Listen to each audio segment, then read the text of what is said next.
Huge crowds are expected for Pope Francis when he arrives for his first official visit to Cuba later today. Plus, desperate migrants continue their search for a new life in Europe as countries struggle to deal with the crisis. And later, Japan makes an historic and controversial change to its military policy overseas. Hello everyone, I'm Linda Kincaid. Thanks for joining us. This is CNN Newsroom.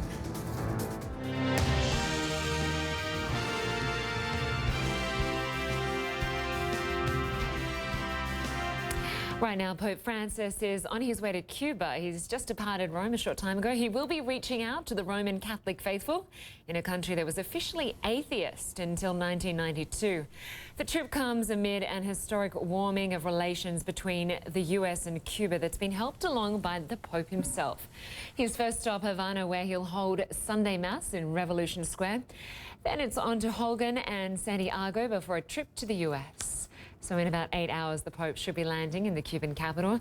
There is no stopover en route to the US. The Pontiff has high hopes for this visit. CNN's Patrick Oppman joins us live from Havana. Patrick, no doubt that there's a lot of excitement building there. The first Latin Pope and his first trip to Cuba. Absolutely, and he'll be celebrating Mass at the altar behind me tomorrow, but everyone's just waiting for the Pope to arrive at Jose Marti International Airport here in Havana.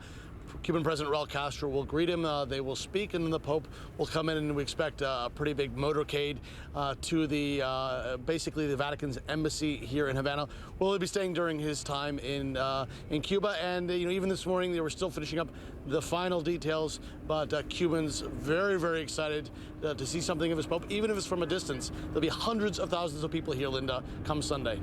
Very exciting times there. And given his ability to help orchestrate this warming of relations between the US and Cuba, he's clearly got powers of persuasion there. What sort of issues do you think he will address while in the country? Absolutely, and that's what makes this visit so unique, that he has played such a crucial role and really the biggest breakthrough in diplomatic relations ever between Cuba and the U.S. The Pope has continued to say that this is not a political trip, that he will come here as a missionary of mercy, that he wants to reach out to people, that he wants to try to heal the still open wound between Cubans here and Cubans in the United States. But of course, he is a world leader like no other, and it's very likely that he will have some criticisms of the communist system here that has so affected not only the economy, but people of religious faith. And this, of course, is his longest trip since becoming Pope. After Cuba, he will go on to the US. Absolutely. First Pope to fly directly from Cuba to the United States. Some symbolism there. And I was talking with one of Pope Francis's biographers, and he said that obviously this Pope looks at the Florida Straits, the gap between Cuba and the U.S., which is just so much more than geography, as really the Berlin Wall of our time. As you said, the Pope is Latin America, and Cuba, despite being a small island, has always had special significance, special importance for people from this part of the world. And certainly for the Pope, Cuba weighs quite large, and he wants to be part of the solution, part of bringing Cuba back into the fold of nations and continuing to improve Cuban-U.S. relations. So we expect to hear the Pope touch on that while continuing his duties as really a minister of the people. And as he says, he plans this trip as being really something of a pilgrimage for him, Linda. Yeah, very, very big trip.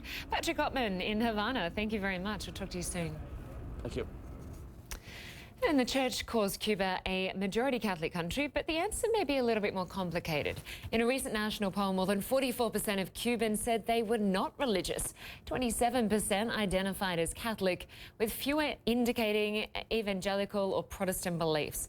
Cubans' religious identity may be affected by decades of repression under the island's communist government.